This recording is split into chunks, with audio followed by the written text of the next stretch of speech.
नमस्कार, मी विलास बडे. न्यूज 18 लोकमतच्या या विशेष कार्यक्रमात आपल्या सगळ्यांचं स्वागत. सध्या राज्यात ग्रामपंचायत निवडणुकीची रणधुमाळी सुरू आहे आणि या रणधुमाळीमध्ये प्रत्येक गावात 14,200 पेक्षा जास्त गावांमध्ये सध्या या निवडणुकीचा धुरळा सुरू आहे. या रणधुमाळीत राज्यातल्या अनेक आमदारांनी ग्रामपंचायत बिनविरोध व्हावी यासाठी लाखोंच्या बक्षिसांची निधीची ऑफर दिली आहे. त्याला भुलून अनेक ग्रामपंचायती बिनविरोध सुद्धा होत आहेत. गावातली शांतता, एकजूट, लोकसहभाग आणि ग्रामविकासासाठी बिनविरोध निवडणूक अत्यंत महत्त्वाची असल्याचं या आमदार महोदयांचं म्हणणं आहे. तर काही जण त्यावर प्रश्नचिन्ह सुद्धा उपस्थित करतायत. अशी प्रलोभनं दाखवणं खरोखरच घटनात्मक आहे का? याचा गावांना किती फायदा होणार आहे की याचा तोटा होणार आहे? गावांना पैसे देण्यासाठी निधी कुठून आणणार? या सगळ्या चर्चेमध्ये एक बातमी आली नाशिक जिल्ह्यातून, खरं तर ही प्रातिनिधिक स्वरूपात, पण अनेक गावांमध्ये आज सरपंच पदाची अक्षरशः बोली लावली जाते. ही बोली सरपंच पदाची आहे की जिथून खऱ्या अर्थानं लोकशाहीची पहिली पायरी मानली जाते. अशा या लोकशाहीचीच आज बोली लावली जाते, त्याचा लिलाव केला जातोय आणि एक प्रकारे लोकशाही प्रक्रियेलाच नख लावलं जातंय का, असे अनेक सवाल या निमित्तानं निर्माण झालेले आहेत. खरं तर राज्य पातळीवर ग्रामपंचायतीच्या निवडणुकीची ही चर्चा आपण करत असताना आज या चर्चेमध्ये आपल्या सोबत असणार आहेत मान्यवर पाहुणे, ज्यात आपण चर्चा करणार आहोत लोकशाहीची बोली. तेव्हा ग्रामपंचायत निवडणुकीच्या रणधुमाळीमध्ये सगळ्यात महत्त्वाची भूमिका ठरणार आहे ती म्हणजे ग्रामपंचायत मध्ये जो सरपंच निवडून येणार आहे. सरपंच निवडीचे निकष यावेळेस बदललेले आहेत. आरक्षण काही दिवसानंतर निवडून आलेल्या सदस्यांच्या नंतर ते जाहीर होणार आहे, त्यामुळे सरपंच नेमका कोण असेल याची उत्सुकता सगळ्यांना असणार आहे. पण याच दरम्यान अशा अनेक गावामध्ये काही घटना घडत आहेत. नाशिक जिल्ह्यातल्या देवळा तालुक्यातल्या उमराणे गावात सरपंच पदासाठी तर जाहीर लिलाव झाल्याची बाब समोर आली आणि ही बाब खरोखरच चिंतेची आहे. या सगळ्याबद्दल आज आपण चर्चा करणार आहोत की सरपंच पदाची बोली ही लोकशाही प्रक्रियेलाच कुठेतरी हरताळ पाडण्याचा हा प्रकार आहे का? माजी आमदार राष्ट्रवादी काँग्रेसचे प्रकाश गजभी आता आपल्या सोबत आहेत. थोड्याच वेळात आपल्या सोबत असतील अभिमन्यू पवार, भाजपचे आमदार. त्याचबरोबर आपल्यासोबत आपचे प्रवक्ते जितेंद्र भावे हे सुद्धा काही वेळातच जोडले जातील आणि आदर्श गाव योजना महाराष्ट्राचे कार्याध्यक्ष पोपटराव पवार, ज्यांनी महाराष्ट्रामध्ये आपल्या गावात एक आदर्श गाव निर्माण करून महाराष्ट्राच्या समोर एक आदर्श गावांची चळवळ ज्यांनी उभी केली, ते पोपटराव सुद्धा काही वेळातच आपल्या सोबत या चर्चेत सहभागी होणार आहेत. पण सुरुवातीला मी जातोय माजी आमदार प्रकाश गजभी यांच्याकडे. आता ते आपल्या सोबत जोडले गेलेले आहेत. प्रकाशजी, स्वागत आहे तुमचं न्यूज 18 लोकमत मध्ये. आमदार महोदय सध्या लाखोंच्या बक्षिसांची अक्षरशः उधळण करतायत. ग्रामीण भागामध्ये ज्या ग्रामपंचायती बिनविरोध आणतील त्यांना आम्ही हा निधी देऊ असं सांगतायत. तुम्हाला हे पटतंय का? अशा प्रकारे हे बक्षिसांची जी खैरात आहे ती नेमकी कशासाठी?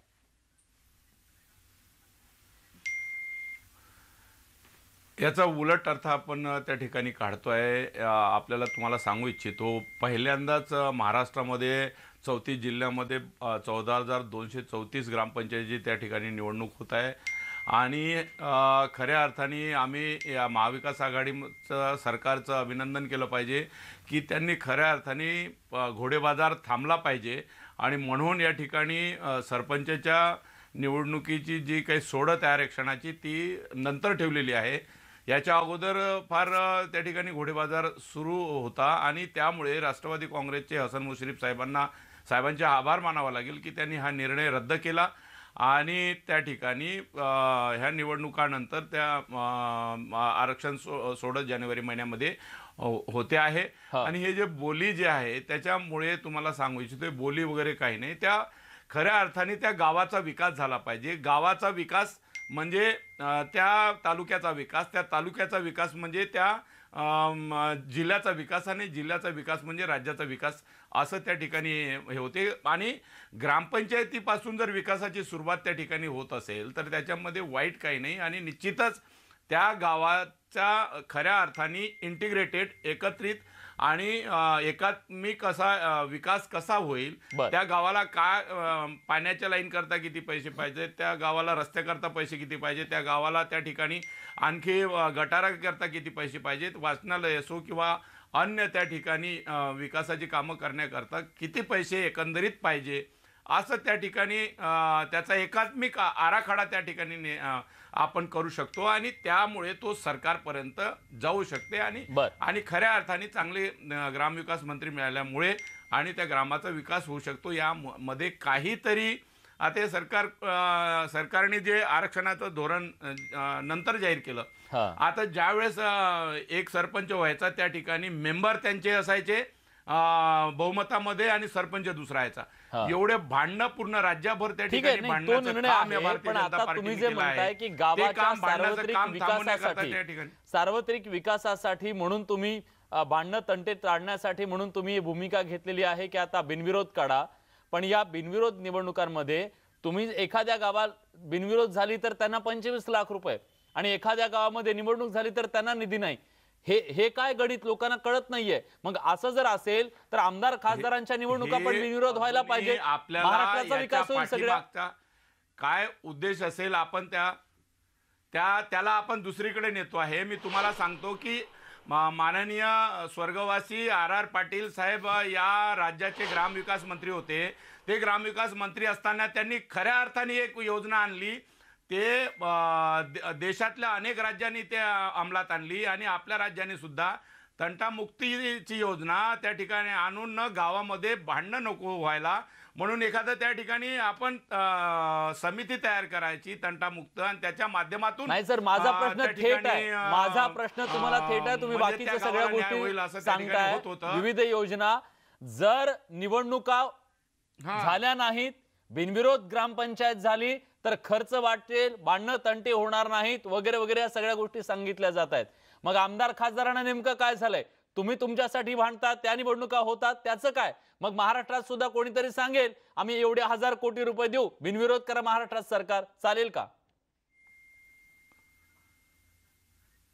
हे गाव छोट्या पातळीवर असते. त्या ठिकाणी गावागावामध्ये गटतट असतात. गावामध्ये गटतट असल्यामुळे त्या ठिकाणी अनेक ठिकाणी खुनाचे प्रकार, त्या ठिकाणी अटेम्प्ट टू मर्डर किंवा अन्य त्या ठिकाणी असे भांडणं होतात. ते विकोपाला जातात आणि त्या ठिकाणी खुंटल्या जातो आणि तो आयुष्यभर ती माणसं कोर्ट कचेऱ्याचे पायऱ्या त्या ठिकाणी झिजवत असतात. ते कुठेतरी थांबलं पाहिजे आणि त्या खऱ्या अर्थाने त्या गावाचा विकास झाला पाहिजे असं येथील सगळ्याच लोकांना त्या ठिकाणी वाटते.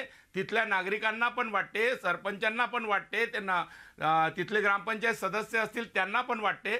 तर याच्यामध्ये वावगं काय त्याच्यामध्ये? आणि ज्या आमदारांचं तुम्ही म्हटलं तर आमदारांच्या बोलीचा आमदारांचा हा 2.5 ते 3 लाखाचा मतदारसंघ असतो आणि त्यामध्ये त्या मतदारसंघामध्ये बऱ्यापैकी पक्ष पण खूप सारे असतात. पण हा जे गाव पातळीवरचं असते 100 मतांनी, 200 मतांनी, 50 मतांनी निवडून, 4 मतांनी निवडून माणूस येतो.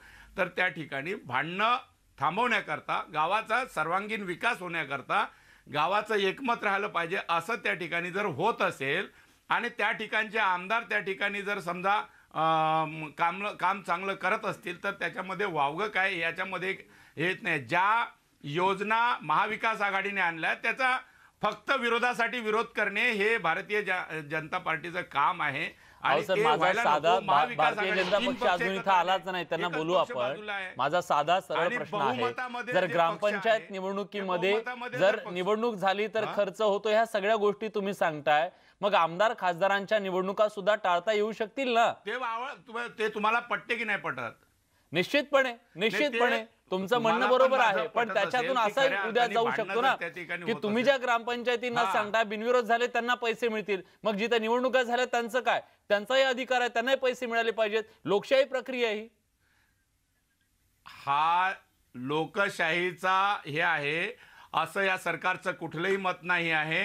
पण त्या गावामध्ये एकोपा निर्माण होणे, त्या गावामध्ये सर्व समाजाची माणसं, जातीपातीचं राजकारण त्या ठिकाणी त्याला थारा नाही.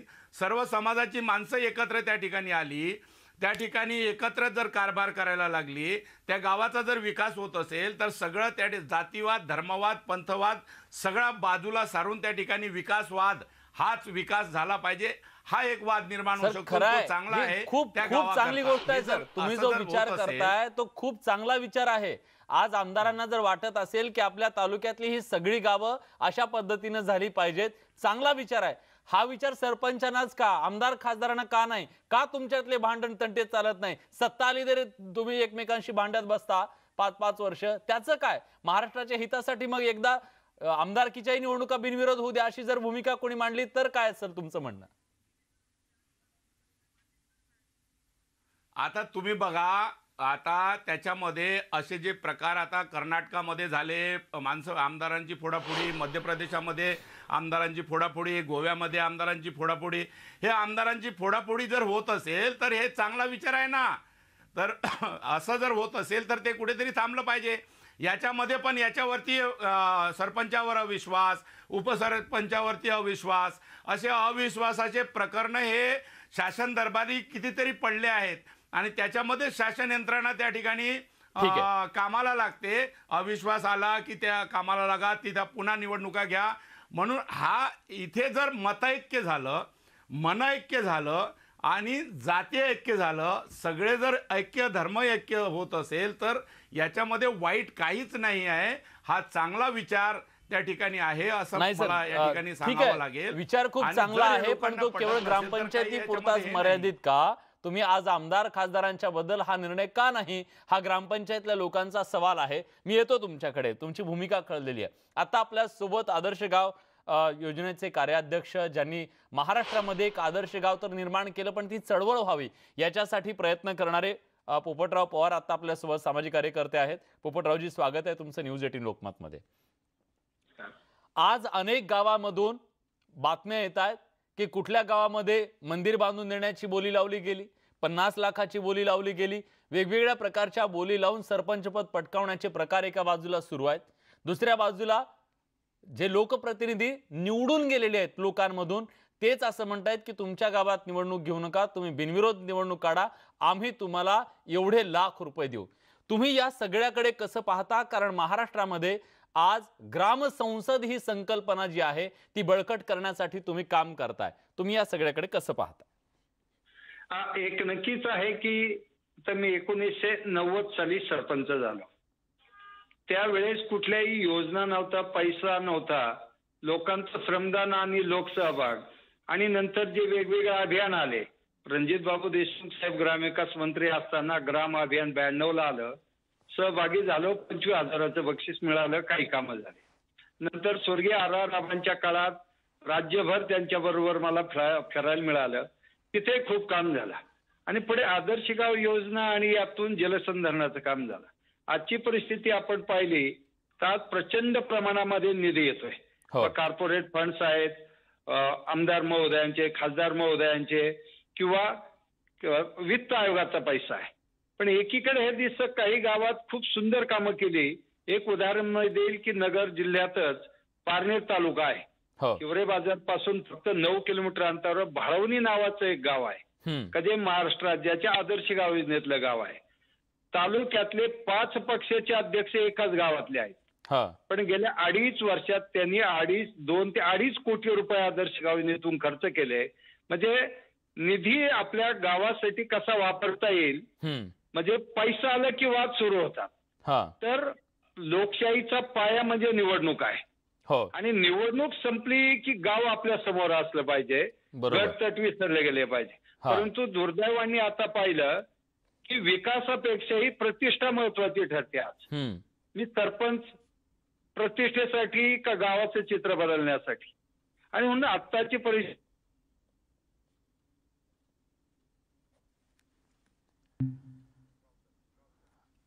तुमच्यापर्यंत माझा आवाज पोहोचतोय पोपटरावजी? ठीक आहे, त्यांच्यापर्यंत काही तांत्रिक कारणामुळे माझा आवाज पोहोचत नाहीये, त्यांचा आवाज आपल्यापर्यंत येत नाहीये. मी पुन्हा त्यांच्याशी संपर्क करण्याचा प्रयत्न करेन, पण आता आपल्यासोबत प्रकाश गजबी आहेत, मला त्यांच्याकडे जायचंय. प्रकाशजी, जर गावामध्ये वाद नको म्हणून निवडणूकच नको असं जर आपण म्हणायला लागलो तर या पूर्ण आपल्या लोकशाही प्रक्रियेमध्ये निवडणुकीचं जे महत्त्व आहे ते महत्त्वच आम्ही नाकारतोय का? नाही, आपण महत्त्व नाकारत नाही. म्हणजे जर समजा त्या ठिकाणी बिनविरोध जर ग्रामपंचायतीची निवडणूक झाली तर ती सुद्धा एक लोकशाही आहे. तिथे एकत्र बसून निर्णय घेणे आणि तोही गुप्त मतदान पद्धतीच्या बाहेर येऊन म्हणजे आपले विचार ठेवणे, तर याच्यामध्ये मला तरी वाटते काही गैर नाही आहे. आणि एक चांगल्या विचाराने जर सर्व समाजाची माणसं जर एकत्र येत असेल तर त्याच्यामध्ये लोकशाहीची जी पाळंमुळे आणखी मजबूत होतील. त्याच्यामध्ये भांडणामुळे लोकशाही हे संपत जाते आणि म्हणून लोकशाहीला जर समजा खऱ्या अर्थाने त्या ठिकाणी बळकटी द्यायची असेल, ताकद द्यायची असेल तर मत ऐक्यता हे सर मत हवी असते. आणि ऐक्यतेबद्दल आपण बोलताय, कुठलेही निर्णय घेत मला असताना तुम्हाला एक प्रश्न विचारायचा आहे. हं. तुम्ही अत्यंत सामान्य पार्श्वभूमीतून राजकारणामध्ये आलेले आहात. मत ऐक्य म्हणजे नेमकं कुणाचं? गावामधल्या 2 मोठ्या पुढाऱ्यांचं की कुणाचं? प्रश्न क्रमांक 1. दुसरा, निवडणुकीच्या माध्यमातून नाही, सर्वसामान्य याच्यामध्ये प्रत्येक समाजाचा आता साधा कार्यकर्ता सुद्धा निवडणूक प्रक्रियेतून निवडून येऊन पदावर जाऊ शकतो. जर मतऐक्य झालं तर त्या सामान्य कार्यकर्त्याला खरंच तिथं पद मिळणार आहे का? त्याचा विचार या सत्तेसाठी कोणी करणार आहे का, जो बाबासाहेबांना अपेक्षित होता? या सगळ्याचा विचार कोण करणार आहे? एखाद्या बिनविरोध करत असताना एखाद्या बड्या कुटुंबातलाच व्यक्ती, तू जिल्हा परिषदेला जा, मी पंचायत समितीला थांबतो आणि गाव तू घे, त्यांच्यातली ही वाटाघाटी होऊन सामान्य कार्यकर्त्याचा हक्क नाकारला जाईल, ही जी भीती आहे त्याचं उत्तर काय? मला त्याच्यामध्ये तुम्हाला सांगावंसं वाटेल. आवाज येते का? अगदी बोला सर. मला या प्रश्नावरती फार चांगला प्रश्न आपण विचारला. धनदांडग्यांच्या हातामध्ये ग्रामपंचायत नको, सर्वसाधारण माणसाला त्या ठिकाणी न्याय मिळाला पाहिजे, हेच खरं सूत्र लोकशाहीचं आहे, लोकशाहीचं गमक आहे. आणि त्याच्यामुळेच त्या ठिकाणी निवडणुका होत असतात, हे मान्य आहे. तुम्हाला एक सांगू इच्छितो, जर समजा आता मी ज्या गावातून आलो त्या गावामध्ये 200 ते 250 लोकसंख्या, त्या गावामधल्या सगळ्या लोकांना एकत्र बोलावलं. धनदांडगे नाही, जेवढे मोलमजुरी करणारे लोकसुद्धा त्या ठिकाणी सहभागी झाले.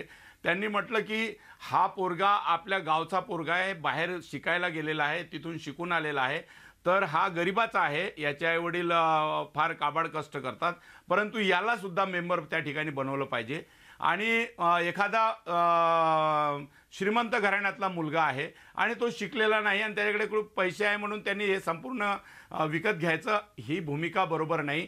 म्हणून त्या खऱ्या अर्थाने तिथल्या सुसंस्कृत आणि शिक्षित माणसाला जर त्या ठिकाणी सरपंच पद जात असेल तर तो कुठल्या जाती धर्माचा असेल ते त्या ग्रामसभेने जर ठरवलं असेल तर ही खरी लोकशाही आहे. आणि तो मागासवर्गीय समाजाचा असेल आणि तो ओपनचा जरी सरपंच असला तरी मागासवर्गीय सरपंच होऊ शकते, हे आताच माननीय सर्वोच्च न्यायालयाने दिलेलं त्या ठिकाणी निवाडा आहे.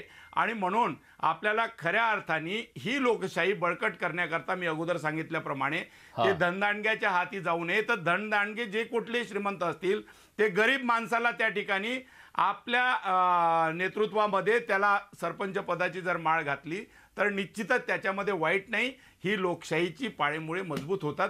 आणि मला तरी असं वाटत नाही की ज्या खेड्यापाड्यामधला जर हुशार मुलगा असेल, त्याला सर्व कायद्याचं ज्ञान असेल, आणि आजकाल सगळी मुलं जे आहे, आम्ही सुद्धा खेड्यामधून आलो, बरेच लोक खेड्यामधून आपला प्रवास सुरू करतात. मी आबांच्या त्या अंजनी गावाला गेलो आणि त्या अंजनी गाव जर बघितलं, आबांचं घर बघितलं, तर खऱ्या अर्थाने लोकशाही याला म्हणतात की पवार साहेबांनी आबांना उपमुख्यमंत्री दिलं, पद दिलं. नाही सर, ते सगळं ठीक आहे, पण त्या ठिकाणी गरीब माणसाला मुद्दा हा आहे की लोकशाही प्रक्रियेला या सगळ्यात कुठेही नख लाता कामा नये. जितेंद्र भावे आपचे प्रवक्ते आता आपल्या सोबत आहेत. जितेंद्रजी, स्वागत आहे तुमचं न्यूज 18 लोकमत मध्ये. महाराष्ट्रामध्ये ग्रामपंचायत निवडणुकीची रणधुमाळी सुरू असताना अशा अनेक बातम्या येत आहेत. 50 लाखाला बोली लावली जाते. कोणी गावात मंदिर बांधून देण्यासाठी म्हणून बोली लावतंय, कोणी कशासाठी तर कोणी कशासाठी. अनेक प्रकारच्या या बोली लावल्या जात आहेत. आणि गावातला सरपंच बिनविरोध काढला म्हणून त्याच्यावर पुन्हा बक्षिसांचा सुद्धा वर्षाव होतोय.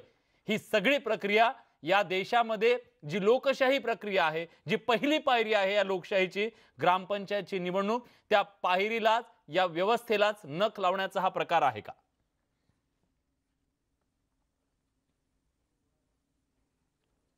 हा जो प्रकार आहे, बोला सर, बोला, येतोय आवाज. हा बोली लावण्याचा जो प्रकार आहे, तर ही खरं तर लोकशाहीची थट्टाच आहे. या पद्धतीचं विचारच डोक्यात कसा येऊ शकतो? बिनविरोध निवडणूक हा काही सकारात्मक गोष्टी होत असतील, एखादा चांगला विचार शुद्ध हेतूने रुजवण्याचं जर काम होत असेल तर याला विरोध होण्याचं तसं कारण नाही प्रथमदर्शनी. खरंय. पण आपलं जर लोकशाही राष्ट्र आहे, लोकशाहीचा उत्सव हा निवडणुकांच्या माध्यमातूनच अजून प्रभावीपणे सगळ्यांपर्यंत पोहोचतो आणि त्याच्यामध्ये सहभागिता वाढते.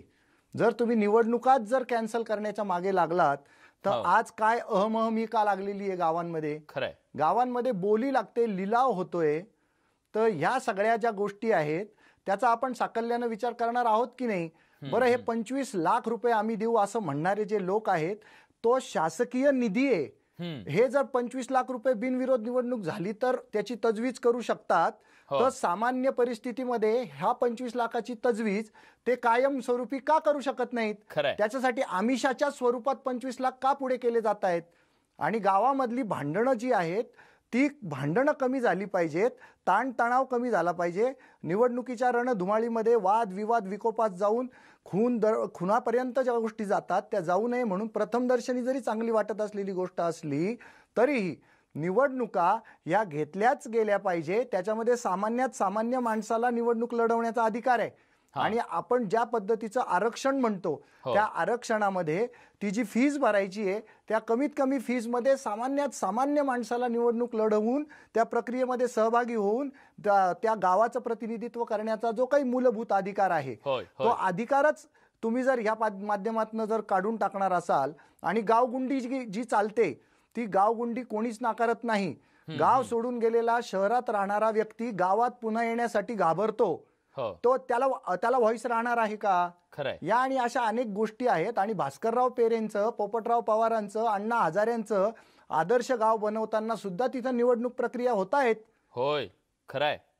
आणि मग ज्या देशात लोकशाहीच्या या सगळ्यामध्ये निवडणुकीला उत्सव आपण म्हणालो, त्या निवडणुकीच्या उत्सवामध्ये जर धनदांडगे जर 50-50 लाखांच्या बोली लावत असतील आणि तिथं बिनविरोध निवडून येत असतील तर सर्वसामान्य जो नागरिक, जो सरपंच पदाच्या माध्यमातून उद्याचा नेता होऊ पाहतोय, त्यानं स्वप्न बघायचं नाही का? त्याच्या स्वप्नाचं काय, याचं उत्तरही द्यावं लागेल. एक छोटासा ब्रेक नंतर याची चर्चा. कुठे जाऊ नका, पहा फक्त न्यूज 18 लोकमत.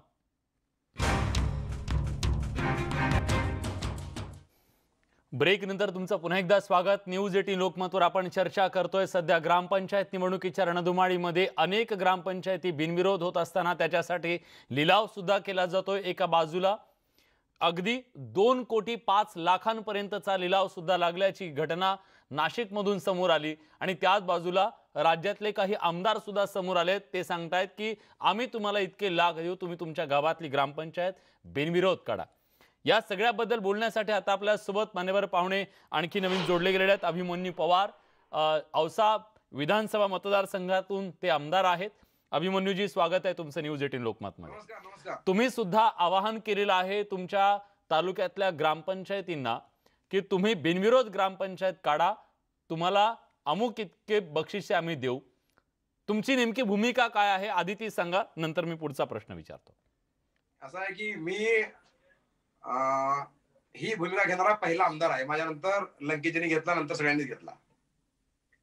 माझी भूमिका अतिशय स्पष्ट आहे. ह्याच्यामध्ये कोरोनाच्या पार्श्वभूमीवर आताच पदवीधरची निवडणूक झाली, प्रशासनावर पडलेला ताण, कोरोनाचं संकट, पुन्हा ग्रामपंचायती आचारसंहिता, ग्रामपंचायतीच्यामुळे पडणारा प्रशासनावरचा ताण, ह्या सगळ्यामुळं ही निवडणुका बिनविरोध व्हाव्या, जेणेकरून ताण प्रशासनाचा कमी होईल. गावातली भांडणं ऑफकोर्स ते तर विषय आहेच आहे. गावामध्ये तुम्हाला माहित नाही, खेडेगावचं राजकारण, राष्ट्रपतीची निवडणूक सोपी आहे, अमेरिकेच्या राष्ट्राध्यक्षाची निवडणूक सोपी असेल, पण गावातली निवडणूक फार अडचणीची आणि फार अवघड असते. आता ही ठीक आहे, मी ऐकलं आता लोकशाहीचं प्रबळ, लोकशाही आहेच आहे, लोकशाही नाही कोण म्हणताय. लोकशाहीला थोडा धक्का लागणार आहे. आपण काही जबरदस्ती थोडंच करतोय, ग्रामपंचायत जबरदस्ती थोडीच आहे की तुम्ही आता ग्रामपंचायत विरोध काढा, असं काय नाहीये. एक आव्हान आहे, त्या आव्हानाला जर साथ दिली, त्या आव्हानाला साथ दिली तर ती बक्षीस मिळणार आहे. बघा, नाहीतरी एखाद्या गावामध्ये 25 लाख 50 लाख येणं इतकं सोपं नाही आहे. आता आम्ही समजा 21 लाखाची घोषणा केली, 21 लाखाचं जर कन्व्हर्जन मध्ये केलं अभिसरणामध्ये तर 42 लाखाचे जवळपास 50 लाखाचे कामं होतात त्याच्यामधून मनरेगातून. बर, त्याच्यामुळे गावाचा विकासाला चांगला मिळते. विशेष म्हणजे काय होते खेडेगावामध्ये बडेजी गावामध्ये बहीण भावाच्या विरुद्ध उभा राहते, भाऊ भावाच्या विरुद्ध उभा राहतो. आमदार सुद्धा राहतात ना बहीण भावाच्या विरोधात, हे सगळं आमदारांना जेवढं मायक्रो लेवलला मला बोलू द्या, मायक्रो लेवलला जितकी निवडणूक म्हणजे टफ होते. आता उदाहरणार्थ आता जो निर्णय घेतला शासनाने समजा की सरपंचाचं पुन्हा होणार आहे, आता तर सदस्याची निवडणूक आहे, म्हणून एकदा बिनविरोध झालं की सरपंच कुणी का होईना काही अडचण नाही त्याच्यामध्ये. आणि सरपंचाची बोली थोडी लावली, बोली नाही लावली इथं, थोडीच बोली लावली, लिला थोडा जा इथं. आपण एक पद्धत अवलंबली, एक आवाहन केलं की गावातले भांडणं मिटावे, गावातले भाईचारा राहावा, गावामध्ये वातावरण चांगलं सामाजिक सलोखा राहावा, सामाजिक बरोबर राजकीय सलोखा राहावा. कारण ही निवडणूक काही सिम्बॉलवर होत नाही, ही निवडणूक संमेलन होते. आणि अनेक ठिकाणी आव्हान करून सुद्धा असे अनेक उदाहरण आहेत. आता माझ्या मतदारसंघामध्ये पिरुपटवाडी गाव आहे, गेल्या 25 वर्षापासून बिनविरोध निवडणूक होते, तिथं आव्हान केलं का आपण? नाही. भाईचाराचा विषय, सामंजस्याचा विषय, याच्यामध्ये निवडणुकीत धोका कुणाला आहे काय विषय? ठीक आहे सर, तुम्ही आता समजा तुमच्या जिल्ह्यामध्ये तुमच्या तालुक्यामध्ये 100 गावं आहे, 100 गावांमध्ये निवडणूक आहे, 21 लाख तुम्ही जाहीर केलेलं आहे. 50 गावांनी जर बिनविरोध निवडणूक दिली तर जे कोट्यवधी रुपये लागणार आहे ते पैसे आणणार आहेत कुठून? आमदारांना एवढे पैसे देता येतात का? आहे का तुमच्याकडे तेवढा निधी? मी जे आवाहन केलं होतं किंवा केलेलं आहे माझ्या पेजवर आता पण आहे. तुम्ही म्हणजे तुम्ही नाही, सगळ्यांनाच बोलतोय मी असं कुठंच नाही म्हणलं की आमदार निधीतून देणार आहे. आमदार निधी शिवाय आमचे अनेक आमदार विधान परिषदेवर आहेत, आमचे राज्यसभेवर खासदार आहेत. 25 पदार्थ निधी येतो, अल्पसंख्याकचा निधी येतो, दलित वस्तीचा निधी येतो, आदिवासीचा निधी येतो. मग ज्या गावात निवडणूक झाली त्यांना निधी देणार नाही तुम्ही? देणारच आहे ना. कसा इतका पैसा कुठून आणणार? कोरोनाचं संकट काळ आहे राज्यामध्ये, कोरोनाचं संकट काळ आहे, तुम्हीच म्हणता आमदारांना निधीच नाही. मग हा निधी कुठून आणणार? आमचा निधी सीज केलेला नाही, आमचा निधी आहेच आहे. आमच्या निधी शिवाय का मूलभूत ते पैसे आणता येतात ग्रामीण भागामध्ये, दलित वस्तीमधून पैसे आणता येतात, पुन्हा तांडा सुधार वस्तीमधून पैसे आणता येतात. अनेक त्याला वेगवेगळ्या योजनेतून पैसे आणून त्या योजनेमध्ये शिवाय नरेगाचे कामं तर कितीही करता येतात, त्याला तर काही लिमिटच नाहीये. तुम्ही जर 10 कोटीचा आराखडा दिला ना तर 10 कोटी तुम्हाला देणं भाग आहे, इतकी नरेगाची ताकद आहे. अभिमन्यूजी, कोरोनाच्या संकट काळाचं एक कारण दिलं जात आहे. बहुतांश जेवढे आमदार आहेत त्या सगळ्यांनी सांगितलं की नाही कोरोनाचा काळ आहे आणि या काळात आपल्याला निवडणूक अजिबात परवडणारी नाहीये. अहो, इथं विधान परिषदेच्या निवडणुका झाल्या, त्याच्यासाठीचे प्रचार सभा झाल्या, तुम्ही सगळे नेते एकत्र आलात, गावोगाव फिरलात, या सगळ्या निवडणुका होऊ शकतात. तर मग ग्रामपंचायत निवडणूक का नाही? ती तर गावापुरती आहे, मर्यादित स्वरूपातली निवडणूक आहे. नाही म्हटलंच नाही आम्ही. जर तुम्ही विरोध काढलात तर आमच्याकडून पैसे, आता बघा प्रत्येकाला हाऊस सरपंच व्हायचा आहे किंवा जे काय व्हायचं ते, त्याबद्दल काय दुमत नाहीये. आणि लोकशाहीमध्ये निवडणूक व्हायला पाहिजे, ते लोकशाहीचं प्रबळ लोकशाहीचं लक्षण आहे, चांगलं लोकशाहीचं लक्षण आहे, हे सगळं मान्य आहे. पण जर बिनविरोध होऊन सामाजिक सरोवर तुमचं काय बिघडलंय? जर बिनविरोध निवडणूक घेऊन, आता तुम्ही सांगितलं ना, माझ्याकडे एक गाव आहे, त्या गावामध्ये गेल्या 25 वर्षापासून बिनविरोध निवडणूक होते. तिथे काय कोण लादलं का? त्याला कोण बक्षीस दिलं का? तर एक उदाहरण सांगतो, मला सगळ्या मान्यवरांकडून त्याच्याबद्दलचं मत जाणून घ्यायचंय. नाशिक मध्ये एक प्रकार घडला. नाशिक जिल्ह्यातल्या देवळा तालुक्यातलं उमराणे एक गाव आहे, त्या गावामध्ये चक्क लिलाव झाला सरपंच पदाचा. 2 पॅनल एकत्र आले, गावातलं मंदिर बांधण्यासाठी त्यांनी लिलाव केला. 2,05,00,000 रुपयांना एक पॅनलनं तो लिलाव जिंकला. सगळ्यांनी आनंद व्यक्त केला, गावात मंदिर होणार आहे सांगितलं, दोघांनी एकमेकांचं स्वागत केलं, हारतुरे घातले, गावात आनंद झाला. आता याच्यामध्ये गावात निवडणूक झाली नाही, गावात भांडण तंटे झाले नाहीत, गावात कुठलाही वाद झाला नाही, याचा आनंद व्यक्त करायचा की लोकशाहीची हत्या झाली म्हणून गळे काढायचे? काय म्हणायचं याला? नेमकं काय म्हणायचं? मी बोलायचं का? कोण मी बोलणार आहे का? हा, बोला. मी सगळ्यांकडे येतो, आधी तुम्ही बोला. नाही, लिलाव पद्धत झाली असेल तर ती चुकीची आहे. लिलाव होणं म्हणजे पुन्हा ते आता कोणीतरी बोलल्याप्रमाणे धन दांडग्याच्या हातामध्येच ते दिल्यासारखं आहे. परंतु पोपटराव बोलले असतील तर ते ठीक आहे. आम्ही लिलाव बोललो नाहीये, आम्ही सांगितलं की असं केलं तर असं आहे. बरं, आम्ही लिलावाच्या विरोधामध्ये आहे, त्याच्यापेक्षा निवडणूक होऊ द्या, काही अडचण नाहीये. ठीक आहे, जितेंद्रजी तुमचं म्हणणं? हा, निवडणुका होऊ द्या असं हे सरते शेवटी जे म्हणतायत, मुळातच त्यांनी सगळी मांडलेली भूमिका जी आहे, मला भाजप म्हटल्यावर मला वाटलं होतं थोडासा काहीतरी वेगळा विचार येईल, पण तसं नाहीये. या सगळ्यांची भाषा एकच आहे. आणि हा जो बिनविरोध निवडणुका हा जो विचार आहे ना, याचा हेतूच शुद्ध नाहीये. याच्यामध्ये सरळ सरळ व्यापार दडलेला आहे. आता तुम्ही जे उदाहरण सांगितलं 2 कोटी 1 लाख रुपये, जिथं ग्रामपंचायतीचं बजेट सुद्धा तेवढं नसणार आहे. आणि मग ह्या एवढ्या मोठ्या प्रमाणावर पैशाची देवाणघेवाण आणि मोठ्या प्रमाणात ते पैशाचे पाठ वाहत आहेत आणि ते म्हणतायत जर काही झालंच नाही तर मग निवडणूक घेऊया. पण जे 2 कोटी 1 लाखाचं जो उदाहरण दिलं तुम्ही, त्याच्यामध्ये अनेक लोकांची सुप्त अशी एक अपेक्षा होती की यावेळेला मी निवडणूक लढवणार आहे. पण ज्या वेळेला तो पैशांचा एवढा मोठ्या प्रमाणावर प्रवाह पाहतोय, तो माणूस कसा डेअरिंग करणार आहे? आणि मग दुसरी गोष्ट, आज विलासराव देशमुखांसारखे, गोपीनाथ मुंडेंसारखे, RR आबांसारखे लोक जे निवडून आलेले आहेत खालच्या स्तरापासून वरच्या स्तरापर्यंत, तर निवडणूक ही त्या लोकशाहीचं तुम्ही जे मूळ उद्दिष्ट त्याला का लावताय? तुम्ही का बरं पर्याय देताय? हा सरळ सरळ धंदा करून ठेवलाय तुम्ही लोकशाहीची थट्टा नव्हे, धंदा करताय, धंदा. आणि या सगळ्या आमदारांना काय वाटतंय माहिती का? हे 25 लाख म्हणजे आमचे स्वतःचेच आहेत, तुमचे नाही आहेत बाबांनो. ते पैसे या जनतेचे, जनता मालक आहे त्याची, तुम्ही नोकर आहात. या सगळ्या आमदारांना मला सांगायचंय, तुम्ही नोकर आहात, आम्ही मालक आहोत. तुम्ही वाटेल तसं ठरवू नका, नाही तर मग घटना मानायची नाही असं जाहीर करा.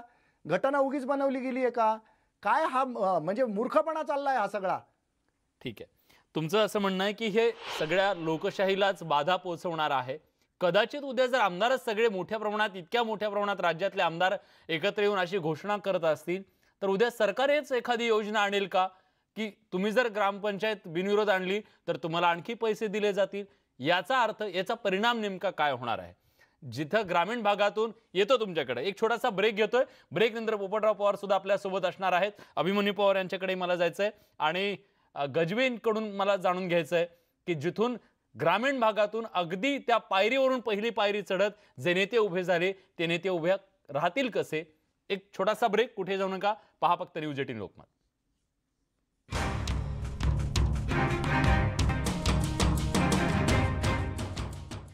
ब्रेक नंतर तुमचं पुन्हा एकदा स्वागत. लोकशाहीची बोली सध्या लावली जाते का ग्रामपंचायत निवडणुकीच्या रणधुमाळीत? हा सवाल घेऊन आपण चर्चा करतोय. आपल्यासोबत महाराष्ट्राच्या ग्रामीण भागाचं प्रतिनिधित्व करणारे लोकप्रतिनिधी आणि विश्लेषक, विचारक सुद्धा आता आपल्या सोबत आहेत. पोपटराव पवार आता आपल्या सोबत जोडले गेलेले आहेत. मला पोपटरावांकडे जायचं सुरुवातीला. पोपटरावजी, लोकशाहीमध्ये विरोध असणं, वेगळा विचार मांडणं, या सगळ्या गोष्टी या लोकशाहीचं सामर्थ्य मानायच्या की लोकशाहीच्या वरचं एक संकट मानायचं? हाच प्रश्न या निमित्तानं निर्माण झालाय. तुमचं काय मत आहे? नाही, एक आहे की लोकशाहीमध्ये सत्ताधारी आणि विरोधी हे 2 सभागृह असतातच. मग या सभागृहामध्ये आपल्याला एक आहे की गावाच्या भल्यासाठी, गावाच्या विकासासाठी जर एकत्र येत असेल तर ती गोष्ट चांगली. चुकलं तिथे विरोध केला पाहिजे आणि जिथं योग्य आहे तिथे पाठबळ दिलं पाहिजे. हे जर घडलं तर मला वाटतं समस्या सुटू शकतात.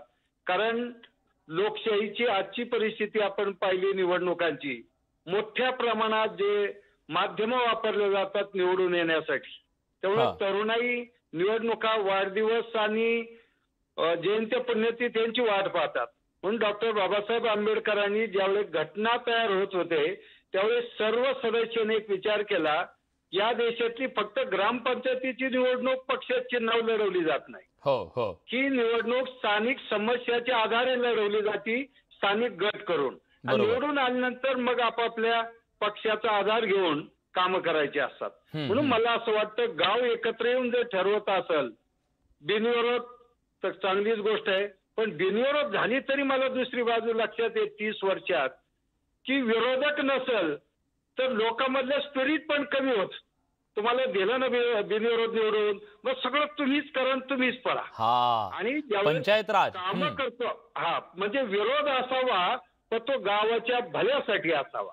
म्हणून 30 वर्षात अनेक वेळा, म्हणजे प्रत्येक पंचवार्षिकला आमच्याकडे फॉर्म भरले गेले, आजही आमच्याकडे फॉर्म भरले गेलेत. मग शेवटी चर्चा होते. आणि आज असं आहे का, तर सगळं विकासाची प्रक्रिया जर सगळी पूर्ण झालेली असेल तर निवडणूक जरी झाली तर ती वैचारिक पातळीवर झाली पाहिजे. दारूचा वापर नाही, पैशाचा वापर नाही, आणि गावातील सर्वसामान्य माणसाला यात सहभागी करून घेऊन जर निर्णय प्रक्रिया राबवली गेली तर मला वाटतं गावातील समस्या कमी व्हायला मदत होईल असं मला वाटतं. पण ज्या वेगवेगळ्या बोली लावल्या, आमदारांचं सोडा, त्यांनी बक्षिशी जाहीर करणं तो भाग सोडा, पण ज्या वेगवेगळ्या बोली लावल्या गेल्या, मंदिर उभारण्यासाठी असेल किंवा वेगवेगळ्या अशा प्रकारच्या बोली लावून त्याचं समर्थन कसं करता येईल आपल्याला, की गावात आता तंटाच राहिला नाही, गावात आता वादच नाही, सगळ्यांनी एकमुखानं केलं, ही कसली लोकशाही? नाही, एक आहे की मी समर्थन करतो ज्या आमदार महोदयांनी घोषणा केली की बिनविरोध केले, कारण यासाठी केवढा प्रचंड संघर्ष आता गावगाव निर्माण झालेला आहे. या संघर्षामुळे ती समस्या आहे. परंतु बिनविरोध करताना बोली किंवा हे न करता त्यांनी एकत्र बसून ठरवायला पाहिजे होते, आमची वर्गणी, आमचा पॅनल एवढी वर्गणी देईल आणि या वर्गणीतून तुम्ही शाळा बांधा, एखादं दलित वंचित वाचनालय सुरू करा, किंवा गावातील एक अध्यात्माचं केंद्र असेल तर अध्यात्म हे बी आता शेवटी आपली वारकरी परंपरा प्रचंड मोठी आहे राज्याची, आणि यातूनही आपल्याला संतांचं साहित्य असेल, त्यावर राष्ट्रसंत वंदनीय तुकडोजी महाराजांची ग्रामगीता असेल, वैराग्य मूर्ती गाडगे बाबांचा स्वच्छतेचा संदेश असेल, मला वाटतं ह्या दृष्टीने काही गोष्टी केल्या तर त्याचं मी समर्थन करेन. पण त्याच्यामध्ये एखादा समजा सभागृह बांधायचंय गावासाठी, समोरच्याने 5 लाखाची बोली लावली, त्याने 7 लाखाची लावली, विरोध तर आहेच, सुरज सुद्धा आहे, सगळ्याच गोष्टी आहेत, आणि या सगळ्यामध्ये जो सर्वसामान्य ज्याच्याकडे पैसेच नाहीयेत पण त्याला निवडून येण्याची संधी असू शकते, ती संधी सुद्धा नाकारली जाते का? नाही, ते हे बरोबर आहे, आपण म्हणता विलासजी, संधी नाकारली जाते हे नक्कीच आहे. आणि गावात कसं आहे की आता एक याही गोष्टीचं थोडं समर्थन मी करतो की निवडणुकीनंतर आरक्षण काढायचं हा एक मुद्दा, कारण आज एवढा प्रचंड खर्च होत होता, ज्यावेळेस राज्यभरातून मला फोन येतात, काही स्पिरिटच नाही हो, खर्च करायचं उद्या नाही संधी मिळाल तर. मला वाटतं आपल्या ज्या हजारो वर्ष वंचित राहिलेल्या घटकांना जी संधी आरक्षणातून आली, महिला असतील, दलित बांधव असतील, SC ST, तर यांना संधी देण्याच्या दृष्टीने गावातल्या श्रीमंतांनी आता खर्च करून, म्हणजे प्रामाणिक खर्च करून निवडून येऊन जर एखाद्या कर्तृत्वान आरक्षणातील व्यक्तीला संधी दिली तर मला वाटतं ते सुद्धा खर्चाचं समर्थन होऊ शकतं. बर, ठीक आहे, तुम्ही खर्चाचं सुद्धा समर्थन होऊ शकतं असं म्हणताय. मला याच बद्दल, खरं तर या मुद्द्याबद्दल जितेंद्रजींना विचारायचं. जितेंद्रजी, तुमचं काय मत आहे? नंतर मी जातो गजबेंकडे. येतो गजबेजी. पवार साहेबांनी जे काही मुद्दे मांडले तर पवार साहेब खरंच संत माणूस आहे आमच्या जनतेच्या दृष्टीनं. त्यांनी मांडलेल्या प्रत्येक मुद्द्याशी आम्ही सहमत आहोत. पण पोपटराव पवारांच्या हिवरे बाजार सारखे या राज्यामध्ये फार फार तर बोटावर मोजण्या इतकीच गावं घडू शकलेली आहे. एवढा सुंदर आणि स्वच्छ विचार, एवढा प्रामाणिक विचार गावांमधनं होत असेल असं मला का वाटत नाही, कारण एवढ्या सुंदर पद्धतीनं गावगाडा चालवणाऱ्या ग्रामपंचायतीच नाही आहेत फारशा. आणि त्याला हे निवडणूक हे एकच माध्यम आहे. ठीक आहे, दारू वाटली जाते, मटण खायला घातलं जातं, वेगवेगळे प्रलोभनं दिले जातात, हेही खरं जरी असलं तर दुसऱ्या बाजूला मला एक शंका येते की हा मुद्दा उपस्थितच का झाला. त्यातली सुंदरता पवार साहेबांनी सांगितली ती खूप छान आहे, पण एवढं सगळं चांगलं होऊ शकत नाही हे वारंवार सिद्ध झालंय 70 वर्षामध्ये. पण जितेंद्रजी, एक मुद्दा आहे, मला त्याच्याबद्दल सांगा तुम्ही.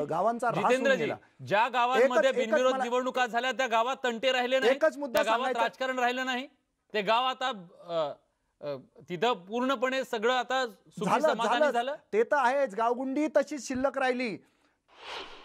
मला फक्त अंगुली निर्देश दुसरीकडे करायचा आहे की हा मुद्दा उपस्थित करणारे जे कोणी शीर्ष नेते आहेत त्यांना मला एकच सांगायचं आहे की तुम्ही स्वतः या सगळ्या निवडणूक प्रक्रियेतून केंद्रापर्यंत पोहोचलात, अगदी पंतप्रधान पदापर्यंत पोहोचलात. आत्ताच असं काय घोडं अडलंय की हा नवा किंवा ही टूम तुम्ही काढलेली आहे. याच्यामध्ये होतं काय आहे माहितीये का, हा व्यापार जो आहे त्याला खतपाणी घातलं जात आहे आणि हे मतं बांधून घेणं, गावाच्या गावं बांधून घेणं, कारण हे तीन पक्षांचं जे सरकार आहे त्या सरकारला टिकवण्यासाठीची ही पुढचे नियोजनाची पद्धत आहे. आणि हाच मला व्यवस्थित स्वार्थाचा वास या निर्णयामध्ये येतोय आणि ठराविक आणि विशिष्ट पक्षाचेच आमदार याच्यामध्ये जास्त मोठ्या प्रमाणावर दिसत आहेत. ठीक आहे, मी विचारतो, गजबे आपल्या सोबत आहेत, माझ्याकडे वेळ कमी आहे सर, मी थेट गजबेंना विचारतो. गजबेजी, कुठंतरी गावागावांमध्ये तुमचेच कार्यकर्ते एकमेकांमध्ये लढतायत, यात तुमचं नुकसान होतंय. गावाचं काही का होईना सगळे एकत्र या आणि बिनविरोध काढा हा संदेश देऊन गाव बांधणीचा कार्यक्रम सुरू केलाय का आमदारांनी? उत्तर द्या. गाव बांधणीचा कार्यक्रम हा आता होत नाही. आता जी काही थोडा हा प्रयत्न असेल हा खऱ्या लोकशाहीला एक म्हणजे मदत करणारा पैकी आहे. मी तुम्हाला सांगतो, जर गाव बांधणीचा अगोदर प्रयोग कसा होत होता, गावच्या दंडांग्यांनी एकत्र यायचं 6 महिन्यापूर्वी निवडणुकाच्या अगोदर त्या ठिकाणी मग खूप पैसे खर्च करायचे, संपूर्ण लोकांना आपल्या बाजूने आणायचं आणि मग त्या ठिकाणी निवडणुका घ्यायच्या आणि मग पैशाच्या जोरावर त्या ठिकाणी निवडणुका लढवून त्या ठिकाणी आपल्या मनातला सरपंच त्या ठिकाणी तयार होत होता. आता यामुळे काय झालं की या ठिकाणी गरीब माणसाला सुद्धा त्या ठिकाणी आपले विचार मांडता येतात. गजबेजी अगदी थोडक्यात जर लाखो रुपये आपल्या गावाला येणार आहेत म्हटल्यावर, लाखो रुपयांची बक्षिसे आपल्या गावांना येणार आहे म्हटल्यानंतर धनदांडगे लोक सगळ्या प्रकारचा वापर करून आपण बिनविरोध होणार याची काळजी घेणार नाहीत कशावरून? याची काळजी म्हणजे त्या ठिकाणी जी ग्रामसभा बोलावण्यात येते त्या ग्रामसभेमध्ये सर्वांचे विचार ऐकल्या जातात आणि सर्वानुमते मग एकमत होऊन त्या ठिकाणी माणसं निवडल्या जातात, सरपंच निवडला जातो. असं त्याच्यामध्ये मला तरी काही वाटत नाही. आणि होणारी निवडणूक म्हणजे ते गालबोट लागत असेल तर त्या गालबोट लागण्यापासून बंद होते. लोकांचे पैसे त्या ठिकाणी खर्च होत नाही आणि गरीब माणसाला सुद्धा त्या ठिकाणी न्याय मिळू शकतो. हे ओपन सिक्रेट म्हणजे ओपनच आहे. नाही, आता पुढच्या वेळेस आमदार खासदारकीच्या निवडणुकीतला खर्च टाळून सुद्धा तुम्ही लोकांच्या खात्यावर थेट पैसे जमा कराल अशी आशा करूया. आमदार खासदार सुद्धा असाच चांगला विचार करून महाराष्ट्राचं सुखी समृद्धी वातावरण करतील अशी आशा. एक छोटासा ब्रेक घेतोय. ब्रेक नंतर निवडणूक का गरजेची आहे याच्याबद्दलचं विश्लेषण. कुठे जाऊ नका, पहा फक्त न्यूज 18 लोकमत.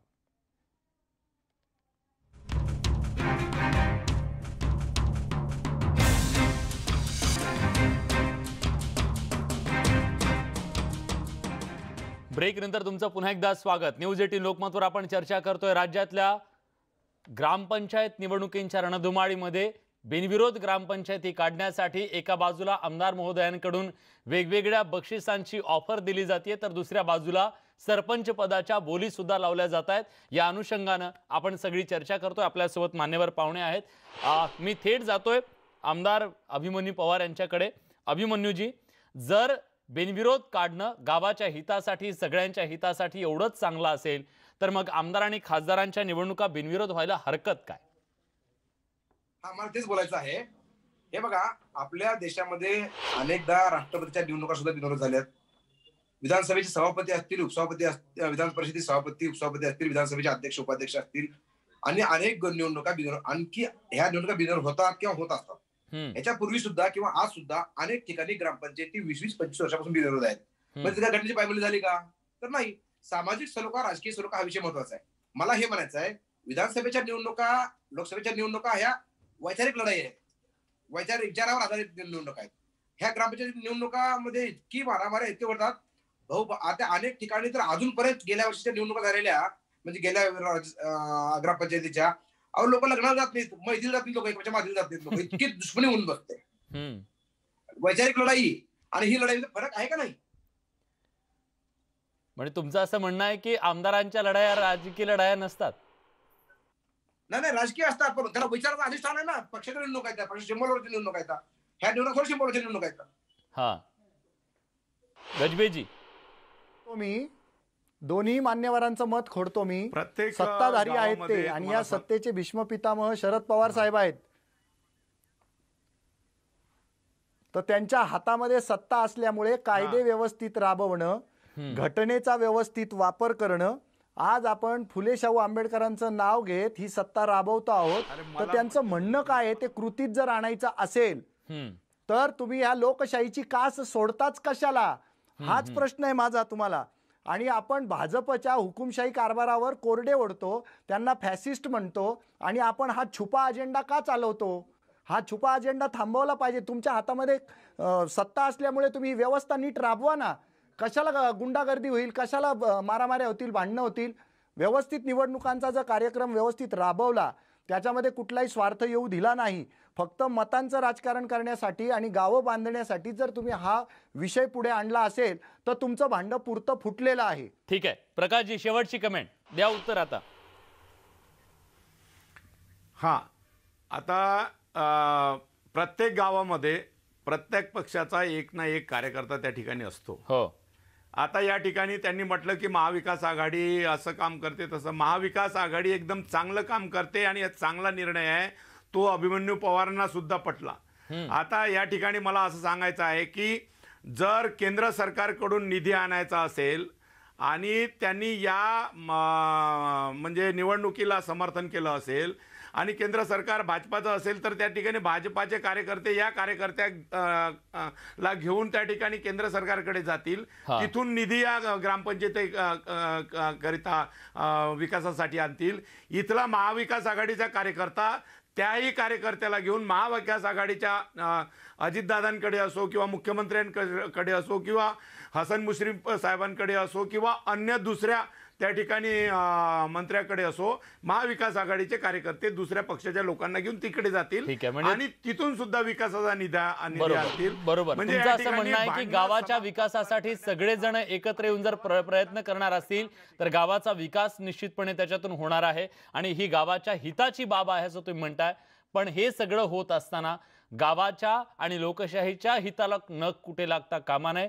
धनदांडग्यांच्याच घरातले सगळे सरपंच होणार असतील, तेच बिनविरोध येणार असतील. सर्वसामान्यांचा जो छोटा आवाज आहे, जो गुप्त मतदानाच्या माध्यमातून या लोकशाहीत उमटत राहतो, तो आवाज त्या धनदांडग्यांच्या समोर जर उमटला नाही तर लोकशाहीला नख लागू शकतं. बिनविरोध निवडणुकीच्या माध्यमातून ते होता कामा नये याची काळजी सुद्धा तुम्ही सगळ्यांनी घेणं, आपण सगळ्यांनी घेणं गरजेचं आहे.